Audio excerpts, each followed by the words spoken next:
आदत के मुताबिक वो और जीनत घर से फिक्स टाइम पर निकल आए। जीनत एक यतीम 10 साल की एक मासूम बच्ची थी जिसका आगे पीछे कोई भी नहीं था। सिर्फ एक मामू था जिसने जीनत को कबूल करने से इनकार कर दिया था। जीनत के माँ बाप की पसंद की शादी थी, यही वजह थी जीनत का मामू उसे नापसंद करता था। वह मरने के बाद भी बहन को माफ नहीं कर पाया। इधर आसिया अपनी आंखों की बीनाई खो देने के बाद जिंदगी के मुश्किल दौर से गुजर रही थी। आफिया के अब्बूजान जीनत को घर ले आए। वो बेसहारा थी और इधर आंखें खो देने के बाद आफिया को हर वक्त किसी साथी की जरूरत थी और जीनत उसके लिए एक अच्छी साथी साबित भी हुई थी। आफिया ने एक हाथ में स्टिक पकड़ी हुई थी और उसका एक हाथ जीनत ने पकड़ा हुआ था। दोनों सड़क किनारे आहिस्ता आहिस्ता साबिक रफ्तार से चल रही थी। शाम के उस वक्त दोनों घर के करीब पार्क में जाकर चहलकदमी कर रही थी और हमेशा उनका मामूल था कि वो उस पार्क में जाकर चहलकदमी किया करती थी, टहला करती थी, वॉक किया करती थी। आफिया शुरू से ऐसी नहीं थी। वो एक जिंदा दिल मोहब्बत करने वाली लड़की थी। दुनिया की रंगीनियों को आंखों से देखा करती थी। वह तितली की तरह फूलों पर मंडलाया करती थी, खुशबू की तरह इधर से उधर भागा करती थी। मगर एक दिन ये रंगीनी कहीं खो गई।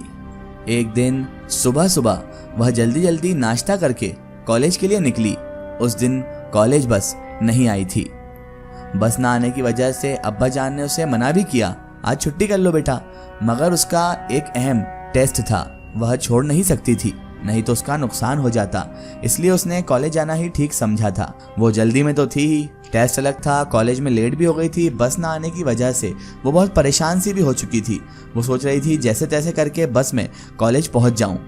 जल्दी जल्दी सड़क क्रॉस करने में वह दाईं जानिब से आने वाली गाड़ी को नहीं देख पाई और बुरी तरह टकरा गई और गाड़ी के शीशे आफिया की आंखों में लगे और जब उसको होश आया तो उसकी दुनिया अंधेरे में हो चुकी थी। दुनिया की खूबसूरती को देखने से माजूर थी बेचारी। उसकी आंखों की बिनाई, आंखों की रोशनी अब जा चुकी थी और अब वो दुनिया की इन रंगीनियों को, इन कलर्स को, दुनिया की इतनी खूबसूरत चीज़ों को नहीं देख सकती थी। डॉक्टरों ने उसकी बीनाई की खातिर बहुत इलाज किया मगर सब बेसूद साबित हुआ। बहुत इलाज चला, सब कुछ कोशिशें की गई लेकिन फिर भी कुछ भी ना हो सका। उसकी बीनाई, उसकी रोशनी आंखों की वापस ना आ सकी।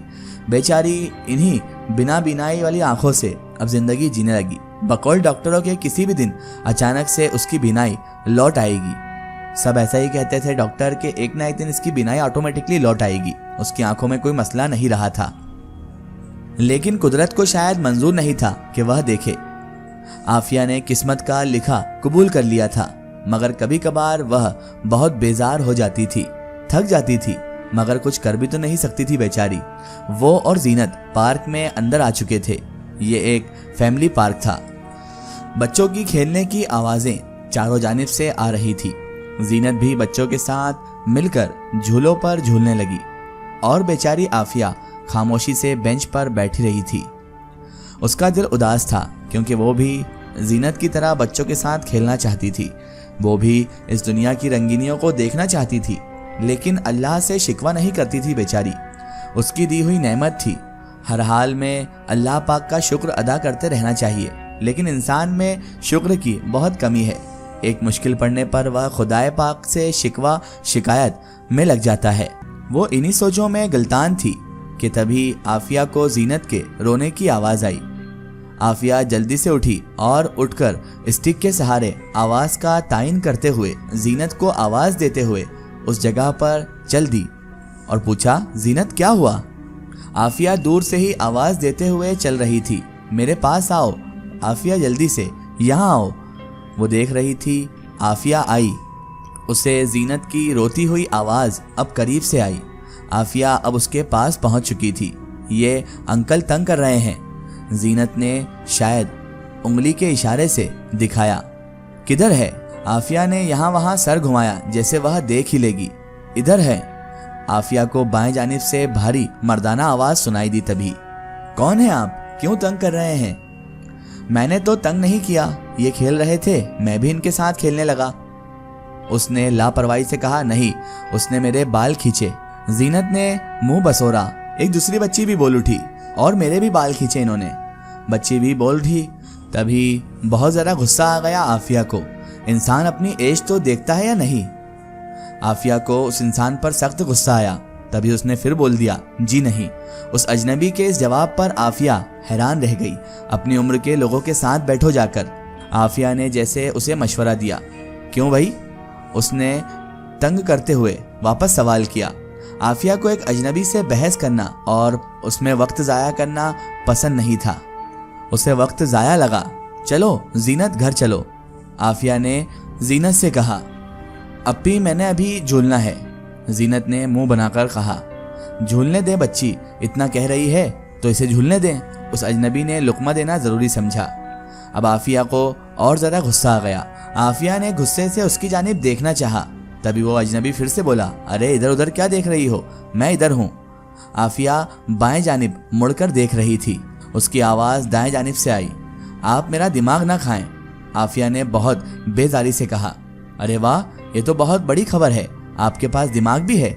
अजनबी ने उससे मजाक किया, पर आफिया पूरी जान से जल उठी। आप मेरा मजाक बना रहे हैं? आफिया ने दांत पीसते हुए कहा। उसने कहा, जी बिल्कुल। अब आफिया एक पल के लिए बिल्कुल चुप रह गई। वह लाजवाब हो गई। अजीब पागल पीछे पड़ गया। उसने जिच होकर कहा।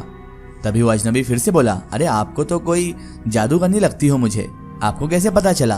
वो जैसे और जिज उठा रहा था आफिया की। आपकी अक्लमंदाना गुफ्तगू से अंदाजा हुआ है। आफिया ने जीनत का हाथ थामा और आगे बढ़ने ही वाली थी। तभी वो फिर से बोला, काफी ज़हीन है आप। वह जैसे बात से बात निकाल रहा था। बताने का शुक्रिया। आफिया झिड़क चुकी थी। तभी वो फिर से बोला, इतना चिढ़ क्यों रही हो? मुझ मासूम सी जान से आप इतना चिढ़ क्यों रही हैं? वो जैसे मासूमियत से उसे सवाल कर रहा था। आप जैसे एक दो मजीद पैदा हो गए तो इस दुनिया का अल्लाह ही हाफिज है। आफिया ने पेशन गोई की। तभी वो अजनबी फिर उसकी छेड़ लेते हुए बोला, वैसे आपस की बात है कि आप बिल्कुल सही कह रही हैं। उसने करीब आकर राजदाना अंदाज में कहा, जैसे वह उसकी काफ़ी क्लोज फ्रेंड हो। आफिया को इस पर तेश आने लगा था। मुफ्त में गले पड़ रहा था ना, जान ना पहचान, मैं तेरा मेहमान। जीनत अब चलो यहाँ से। आफिया ने उससे कहा, अरे आप लोग मेरी वजह से प्रोग्राम कैंसिल ना करें, मैं जा रहा हूँ। आफिया ने कोई तवज्जो नहीं दी और वह दोनों एक दूसरे का हाथ पकड़े पार्क से बाहर आ गई।